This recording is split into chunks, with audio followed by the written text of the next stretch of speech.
नमस्कार दोस्तों, आप देख रहे हैं एवी न्यूज, जहां आपको मिलती हैं ताज़ा, सीधी और भरोसेमंद खबरें बिना फालतू घुमाव के।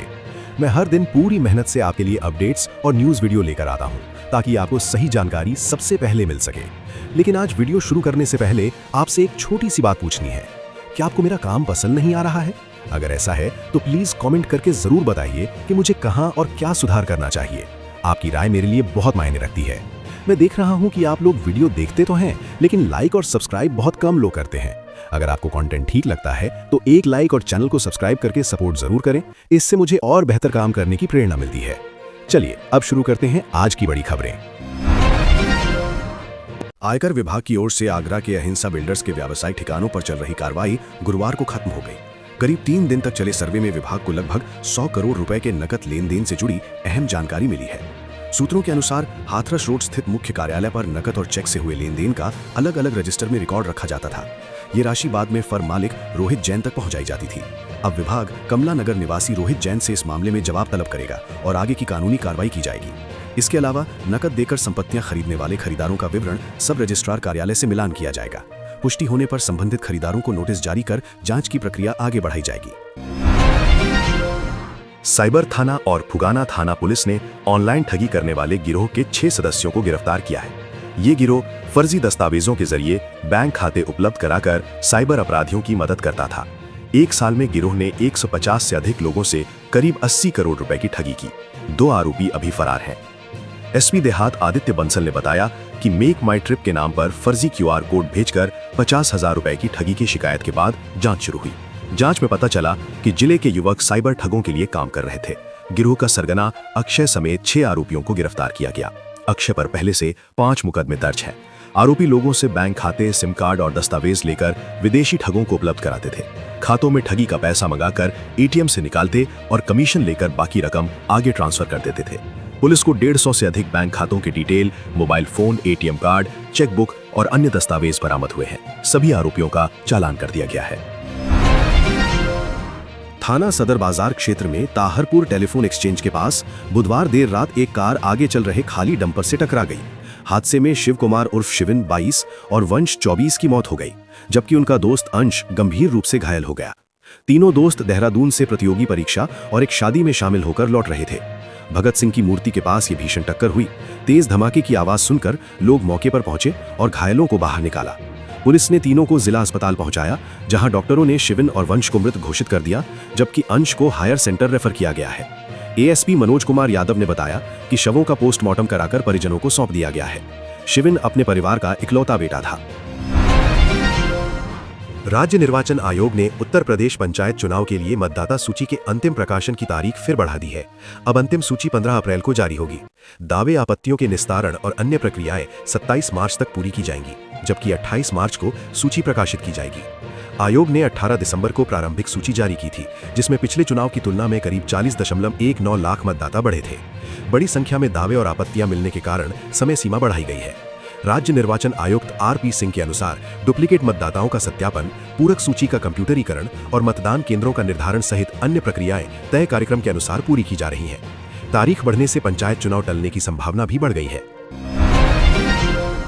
शहर के नौरोजपुर गुर्जर मार्ग पर ईंट भट्ठे के पास स्थित शफीक अहमद के इलेक्ट्रॉनिक वाहन रिपेयरिंग सेंटर में खड़ी एक स्कूटी की बैटरी बुधवार रात करीब 1 बजे तेज धमाके के साथ फट गई। धमाके से दुकान और ऊपर बने मकान में आग लग गई, जिससे परिवार में अफरा तफरी मच गई। शफीक और उनके परिजन किसी तरह बाहर निकलकर सुरक्षित बच गए। आग में स्कूटी, एक बाइक, मशीनें और घर का सामान जलकर राख हो गया। आसपास के लोगों और पुलिस की मदद से करीब 1 घंटे में आग पर काबू पाया गया। जांच अधिकारी ब्रजेश कुमार ने बताया कि मामले की जांच की जा रही है और स्कूटी मालिक का भी पता लगाया जा रहा है। रोजगार मेले का आयोजन, युवाओं के लिए बड़ी सौगात। उत्तर प्रदेश में युवाओं के लिए एक बेहद सकारात्मक और उम्मीदों से भरी खबर सामने आई है। उत्तर प्रदेश सरकार द्वारा फरवरी महीने में 20 से अधिक शहरों में विशाल रोजगार मेलों का आयोजन किया जा रहा है। आज से इनमें से कई जिलों में मेले औपचारिक रूप से शुरू हो चुके हैं।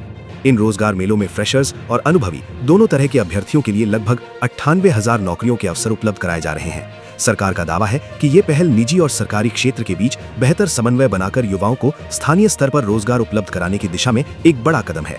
IT, manufacturing, health care, retail और सर्विस सेक्टर की कई प्रतिष्ठित कंपनियां इसमें हिस्सा ले रही हैं। बड़ी संख्या में युवा अपने दस्तावेजों के साथ पहुंच रहे हैं और मौके पर ही इंटरव्यू प्रक्रिया भी चल रही है। रोजगार की तलाश में भटक रहे लाखों युवाओं के लिए ये पहल नई उम्मीद और आत्मनिर्भरता की दिशा में एक मजबूत कदम मानी जा रही है। सीएम योगी का जापान दौरा, निवेश को मिलेगा नया आयाम। उत्तर प्रदेश के मुख्यमंत्री योगी आदित्यनाथ 22 फरवरी से जापान के महत्वपूर्ण दौरे पर जा रहे हैं। ये दौरा केवल औपचारिक यात्रा नहीं, बल्कि निवेश और औद्योगिक विकास को नई गति देने की दिशा में एक रणनीतिक पहल माना जा रहा है। इस यात्रा के दौरान मुख्यमंत्री जापान की विश्व प्रसिद्ध हाई स्पीड ट्रेन, जो लगभग 600 किलोमीटर प्रति घंटे की रफ्तार से चलती है, में भी सफर करेंगे। इस दौरे का मुख्य उद्देश्य जापानी कंपनियों को उत्तर प्रदेश में निवेश के लिए आकर्षित करना है। माना जा रहा है कि इलेक्ट्रॉनिक्स, ऑटोमोबाइल, इंफ्रास्ट्रक्चर और ग्रीन एनर्जी सेक्टर में बड़े समझौते हो सकते हैं। पहले भी जापानी निवेशकों ने राज्य में रुचि दिखाई है और अब इस दौरे से द्विपक्षीय आर्थिक संबंध और मजबूत होने की उम्मीद है। मुख्यमंत्री का ये कदम प्रदेश को वैश्विक निवेश मानचित्र पर और मजबूती से स्थापित करने की दिशा में एक अहम प्रयास माना जा रहा है। वोटर लिस्ट रिवीजन की तैयारी, राजनीतिक हलचल तेज। देश में आगामी चुनावी गतिविधियों को देखते हुए भारत निर्वाचन आयोग ने उत्तर प्रदेश सहित कई राज्यों में अप्रैल से शुरू होने वाले स्पेशल इंटेंसिव रिवीजन यानी SIR की तैयारियां शुरू कर दी हैं। इस प्रक्रिया के तहत मतदाता सूची को अपडेट किया जाएगा, नए मतदाताओं को जोड़ा जाएगा और त्रुटियों को सुधारा जाएगा। उत्तर प्रदेश जैसे बड़े और राजनीतिक रूप से महत्वपूर्ण राज्य में इस कवायद के दूरगामी असर देखे जा सकते हैं। राजनीतिक दल अपने अपने स्तर पर सक्रिय हो गए हैं और बूथ स्तर तक संगठन को मजबूत करने की रणनीति बना रहे हैं। विशेषज्ञों का मानना है कि सही और पारदर्शी मतदाता सूची लोकतंत्र की मजबूती का आधार होती है। ऐसे में ये रिवीजन प्रक्रिया आने वाले चुनावों की दिशा तय करने में महत्वपूर्ण भूमिका निभा सकती है। प्रशासनिक स्तर पर भी तैयारियां तेज हो चुकी हैं और अधिकारियों को आवश्यक निर्देश जारी कर दिए गए हैं। यूपी का फिस्कल ट्रांसफॉर्मेशन, बजट में ऐतिहासिक बढ़ोतरी। भारतीय जनता पार्टी के विधायक राजेश्वर सिंह ने दावा किया है कि मुख्यमंत्री योगी आदित्यनाथ के नेतृत्व में उत्तर प्रदेश का वित्तीय परिवर्तन ऐतिहासिक रहा है। उनके अनुसार राज्य अब बड़े पैमाने पर संतुलित और संरचित विकास में निवेश कर रहा है। आंकड़ों के मुताबिक पुलिस बजट 41,898 करोड़ रुपए, स्वास्थ्य क्षेत्र में 53,326 करोड़ रुपए और ग्रामीण विकास में 49,044 करोड़ रुपए तक पहुंच चुका है। ये वृद्धि पिछले शासनों की तुलना में 4 गुना से अधिक बताई जा रही है। सरकार का कहना है कि ये मजबूत राजस्व संग्रह और बेहतर वित्तीय प्रबंधन का परिणाम है। विपक्ष भले ही इन दावों पर सवाल उठा रहा हो, लेकिन सरकार इसे डबल इंजन मॉडल की सफलता बता रही है। आर्थिक विशेषज्ञों के अनुसार यदि ये निवेश जमीनी स्तर तक प्रभावी ढंग से पहुंचता है तो राज्य की विकास दर में और तेजी आ सकती है। वंदे भारत ट्रेन पर पथराव, जांच जारी।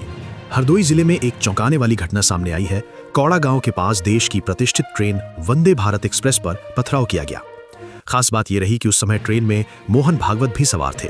पुलिस के प्रारंभिक बयान के अनुसार ट्रेन के पास क्रिकेट खेल रहे कुछ बच्चों द्वारा गलती से पत्थर फेंके जाने की आशंका जताई जा रही है। हालांकि इस मामले को गंभीरता से लेते हुए जांच शुरू कर दी गई है। घटना में कोई बड़ा नुकसान नहीं हुआ, लेकिन सुरक्षा एजेंसियां पूरी सतर्कता बरत रही हैं। रेलवे प्रशासन ने भी घटना की रिपोर्ट तलब की है और सुरक्षा व्यवस्था की समीक्षा की जा रही है। ये घटना एक बार फिर सार्वजनिक संपत्ति की सुरक्षा और जागरूकता की आवश्यकता को रेखांकित करती है। ब्रज में होली का उल्लास अब साफ नजर आने लगा है। बृहस्पतिवार को श्री राधा वल्लभ मंदिर में फुलेरा दूज के अवसर पर ठाकुर जी के साथ गुलाल की होली खेली गई। आराध्य को सफेद पोशाक पहनाकर कमर में गुलाल से भरा फेटा बांधा गया और कपोलों पर गुलाल लगाया गया। श्रृंगार आरती के बाद सेवायत गोस्वामियों ने ठाकुर जी का प्रसादी गुलाल श्रद्धालुओं पर बरसाया, जिससे पूरा मंदिर परिसर आस्था के रंगों में सराबोर हो गया। होली के पदों के गायन के साथ ढप बजाने की परंपरा भी शुरू हो गई है, जो धुलंडी तक जारी रहेगी। जयकारों और भक्ति रस के बीच भक्तों ने ठाकुर जी संग होली का आनंद लिया। सीतापुर में पुलिस कस्टडी के दौरान एक आरोपी ने ब्लेड से अपना गला रेत लिया।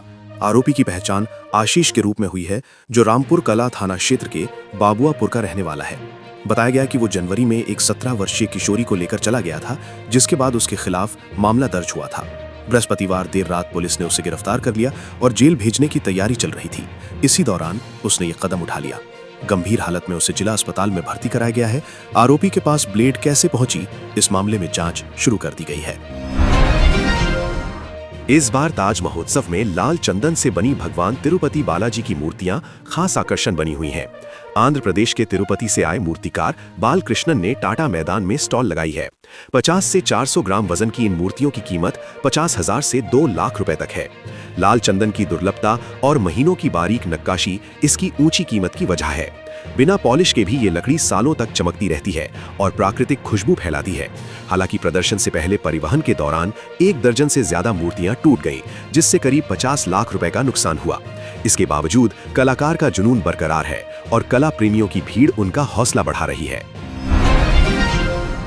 कांग्रेस नेता राहुल गांधी आज उत्तर प्रदेश के सुल्तानपुर पहुंचे हैं। वे केंद्रीय गृह मंत्री अमित शाह पर की गई कथित आपत्तिजनक टिप्पणी से जुड़े मानहानि मामले में एमपी एमएलए कोर्ट में अपना बयान दर्ज कराएंगे। राहुल गांधी लखनऊ से सड़क मार्ग के जरिए सुल्तानपुर रवाना हुए। इस मामले ने प्रदेश की राजनीति में हलचल तेज कर दी है। कोर्ट में पेशी को लेकर समर्थकों और विपक्ष दोनों की निगाहें टिकी हुई हैं।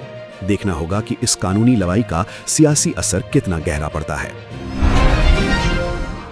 बीजेपी विधायक राजेश्वर सिंह ने मुख्यमंत्री योगी आदित्यनाथ के नेतृत्व में उत्तर प्रदेश के वित्तीय बदलाव को ऐतिहासिक करार दिया है।